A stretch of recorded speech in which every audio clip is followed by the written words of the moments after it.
Kisah Para Rasul pasalnya yang ke-16.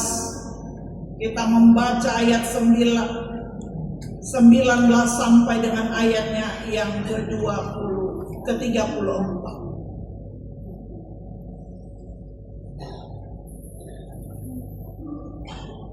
Kisah Para Rasul 16 ayat 19 sampai ayat ke-34.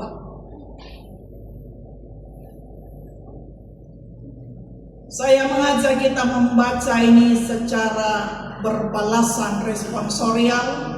Saya membaca ayat ganjil, jemaat Tuhan membaca bersama ayat genap. Kisah Para Rasul 16 ayat 19 sampai dengan 34. Lembaga Alkitab memberi judul Kepala Penjara Filipi. Ketika tuan-tuan perempuan itu melihat bahwa harapan mereka akan mendapat penghasilan lenyap, mereka menangkap Paulus dan Silas, lalu menyeret mereka ke pasar untuk menghadap penguasa. Setelah mereka membawa keduanya menghadap pembesar kota itu, berkatalah mereka katanya, orang-orang yang mengajak orang kita ini, karena mereka orang Yahudi. Dan mereka mengajarkan adat istiadat yang kita sebagai orang Rom tidak boleh menerimanya atau menurutinya. Orang banyak lagi menentang mereka, lalu pembesar kota itu menyuruh mereka Setelah mereka berkali-kali didera, mereka dilemparkan ke dalam penjara. Kepala penjara diperintahkan untuk menjaga mereka dengan sungguh-sungguh.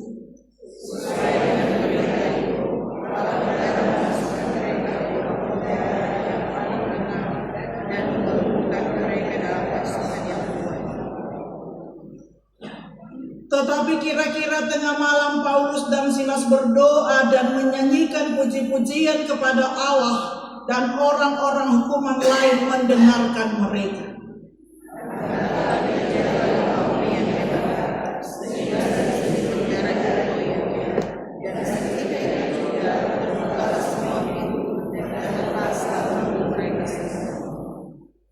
Ketika kepala penjara itu terjaga dari tidurnya dan melihat pintu-pintu penjara terbuka, ia menghunus pedangnya hendak membunuh diri karena ia menyangka bahwa orang-orang hukuman itu telah melarikan diri.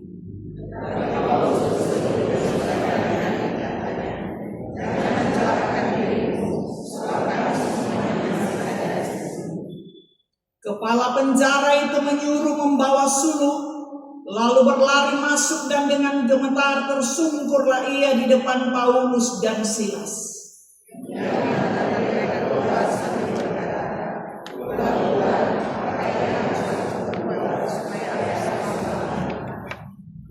Jawab mereka, "Percayalah kepada Tuhan Yesus Kristus dan engkau akan selamat, engkau dan seisi rumah."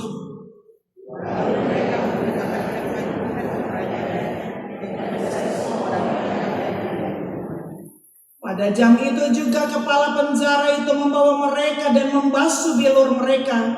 Seketika itu juga ia dan keluarganya memberi diri dibaptis.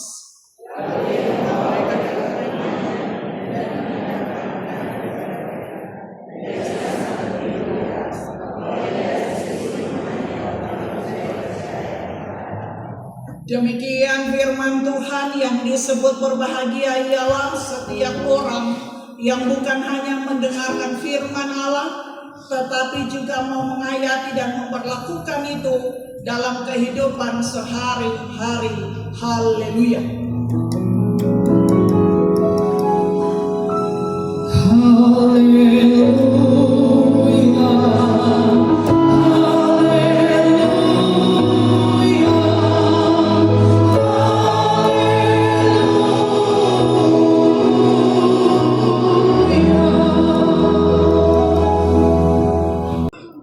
Hari ini gereja Kristen sedunia ada dalam pemaknaan dan peringatan peristiwa ketuangan Roh Kudus atau hari Pentakosta, hari yang ke-50 setelah kebangkitan Tuhan Yesus. Dalam peristiwa Pentakosta, Roh Kudus hadir, penuhi kehidupan para rasul yang menjadi jaminan dan kekuatan mereka dalam tanggung jawab menyaksikan siapa Kristus untuk orang percaya dan dunia ini. Bapak Ibu saudara-saudaraku yang kekasih dalam Tuhan, dalam firman yang kita baca di saat ini, Kisah Para Rasul 16 ayat 19 sampai dengan ayatnya yang ke-34. Kisah tentang pelayanan Rasul Paulus dan temannya Silas di Filipi. Di sini pun kita boleh melihat tentang kuasa Roh Kudus yang menyertai mereka. Ketika tiba di Filipi, Paulus dan Silas langsung melayani, memberitakan Injil tanpa ada rasa takut. Dan oleh orang-orang Filipi, mereka dianggap pengacau. Jelas dalam firman yang kita baca di saat ini, para tuan-tuan perempuan melihat mereka merasa terganggu. Memang ada pertanyaan, apanya yang sebenarnya terganggu? Ternyata yang membuat mereka merasa sangat terganggu adalah ketika dalam pelayanan Rasul Paulus dan Silas, mereka menengking roh tenung yang ada pada seorang perempuan. Dan ternyata perempuan yang memiliki roh tenung itu adalah tempat bagi mereka untuk perbaikan nasib. Mereka selalu datang ke sana meminta perbaikan nasib dan berbagai keberuntungan. Dan ketika roh tenung itu keluar dan tidak ada lagi, maka tuan-tuan perempuan itu merasa mereka diusik dari ketenangan dan praktik kehidupan yang sebenarnya. Apa yang terjadi Bapak Ibu saudara-saudaraku yang kekasih? Ketika mereka dianggap mengacau dengan tindakan pelayanan mereka, mereka ditangkap. Dan juga ajaran yang Rasul Paulus dan Silas sampaikan, ajaran yang tidak sama dengan adat istiadat Roma, sehingga lebih lengkaplah ketidaksenangan mereka kepada Paulus dan Silas. Ditambah lagi seorang perempuan yang bernama Lydia dan keluarganya dibaptis.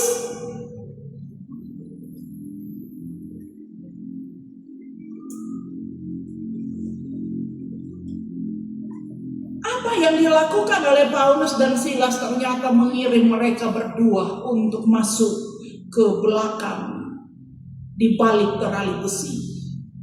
Mereka harus menginap dalam sel sentra penjara Filipi.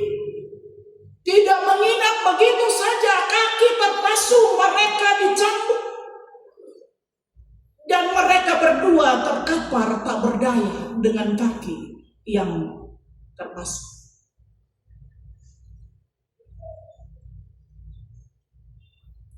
Bapak Ibu saudara-saudaraku yang kekasih dalam Tuhan, khalayak ramai sengaja melakukan itu kepada Paulus dan Silas agar supaya apa yang dilakukan oleh Silas dan Paulus itu terhadap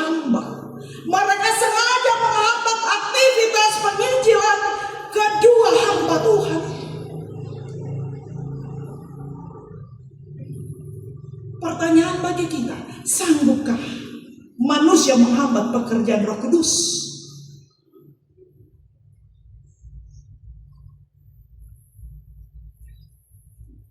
Cerita dan kisah dalam Alkitab yang kita baca saat ini jelas menjawab itu tidak.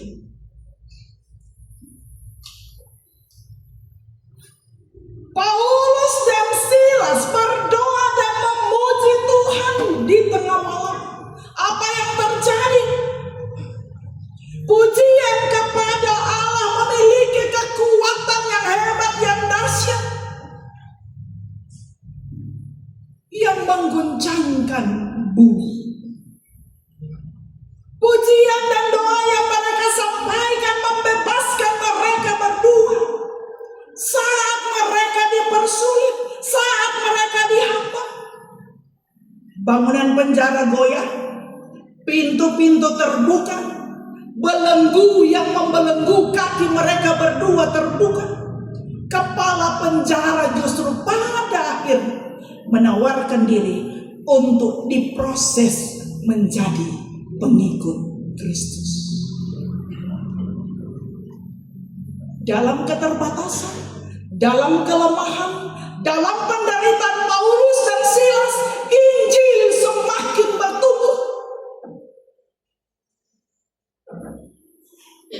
Semakin dihambat, semakin merambat. Ini yang terjadi dalam pengalaman pelayanan Paulus dan Silas. Apa yang dialami oleh Paulus dan Silas merupakan satu kondisi di mana hidup mereka, hati dan pikiran mereka dikuasai oleh Roh Kudus.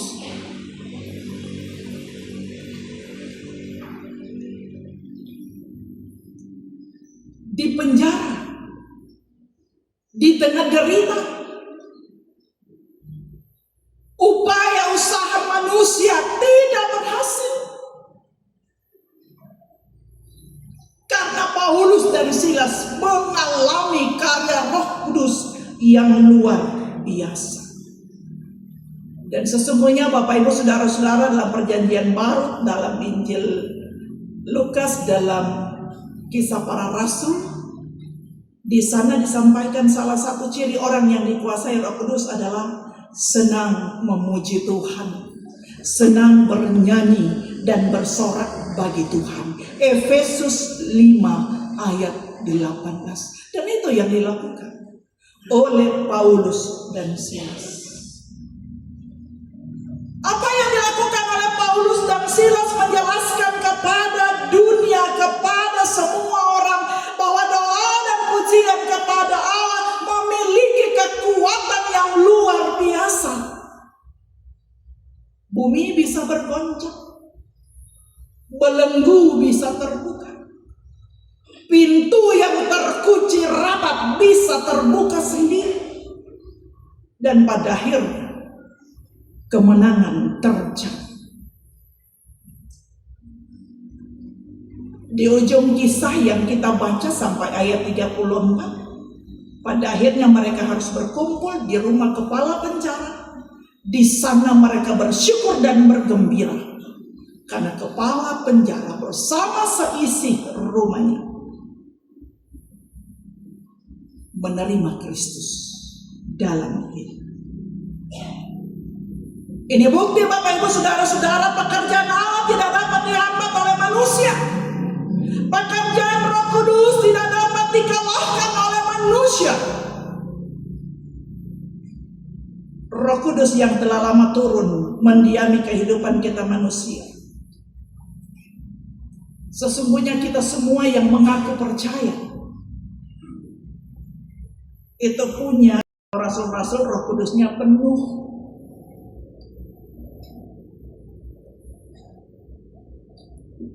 Karena itu bagi kita, kira-kira bagaimanakah supaya penuh dengan Roh Kudus dalam hidup? Ini yang harus kita pahami. Sebenarnya tidak susah Bapak Ibu Saudara. Kalau kita mau kita penuh Roh Kudus dalam hidup, Satu hal yang harus kita lakukan, yang harus kita kerjakan adalah membuang segala bentuk kejahatan dari dalam hidup ini. Buanglah dosa kita. Buanglah kesalahan kita. Hiduplah dalam kasih, jangan menfitnah, jangan cemburu, jangan membenci, dan lain sebagainya. Setiap manusia yang meninggalkan dosa, yang membuang dosa, maka dia semakin dikuasai oleh Roh Kudus. Amin. Semakin dikuasai oleh Roh Kudus.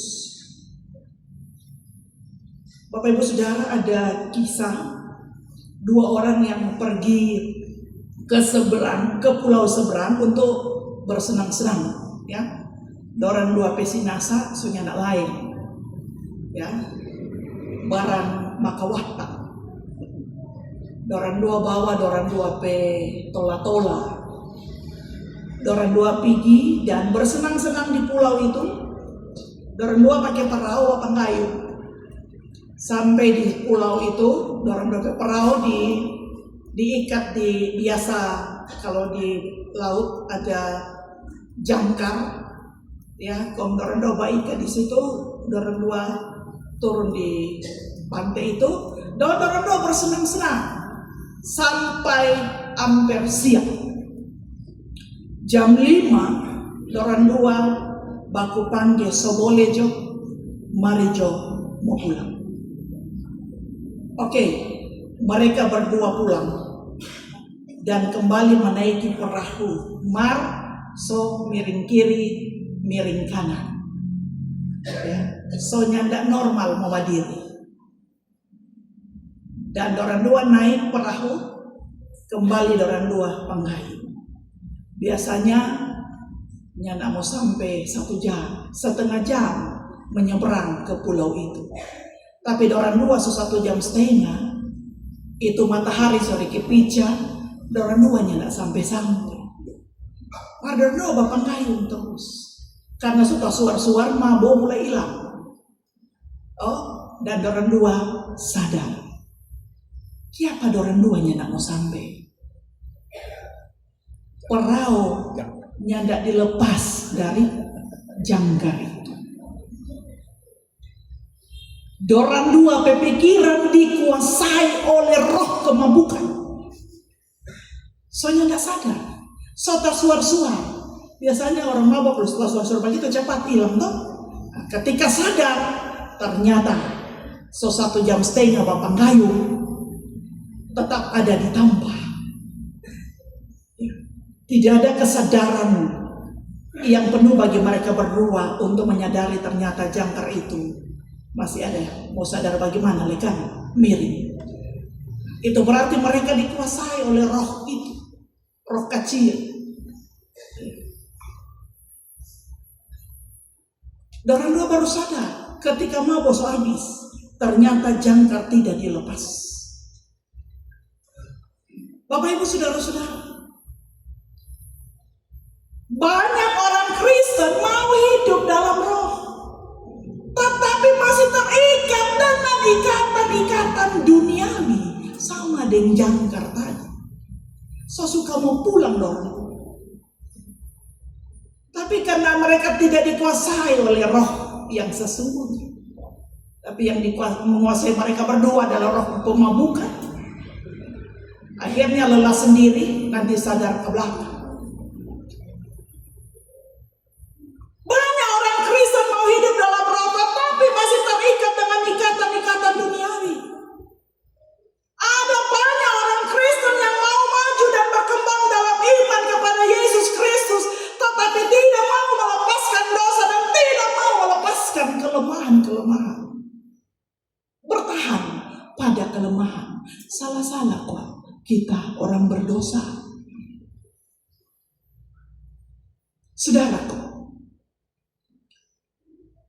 Roh Kudus telah lama turun mendiami hidup kita. 1 Korintus pasal 6 ayat 19 katakan begini, ataukah tidak tahukah kamu bahwa tubuhmu adalah bait kudus yang diam di dalam kamu. Adalah bait Roh Kudus yang diam di dalam kamu. Roh Kudus yang kamu peroleh dari Allah. Dan bahwa kamu bukan milik kamu sendiri.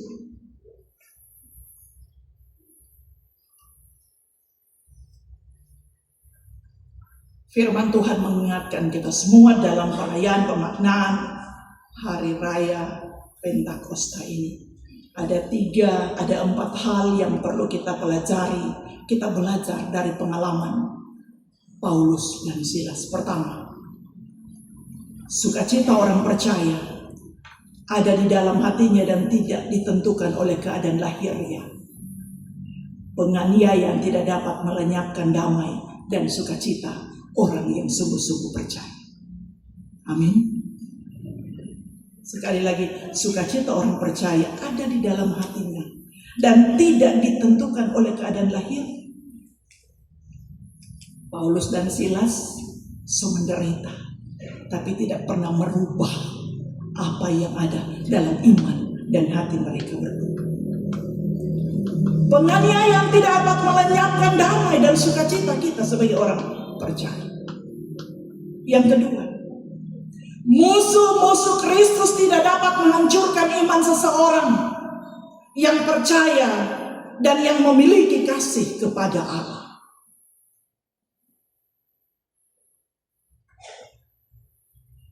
Ini yang dialami oleh Paulus dan Silas. Orang-orang di sana menjadi musuh Kristus, tetapi mereka tidak sanggup mempengaruhi dan menghancurkan iman Paulus dan Silas. Yang ketiga, dalam keadaan yang paling buruk, Allah menyediakan kasih karunia cukup bagi mereka yang ada dalam kehendaknya dan menderita karena namanya. Sungguh membanggakan. Dalam keadaan yang paling menderita sekalipun, buruk sekalipun, Allah menyediakan kasih karunia-Nya. Dan itu yang kita alami dalam hidup kita setiap hari. Dalam keterbatasan, dalam kekurangan, dalam ketidakmampuan.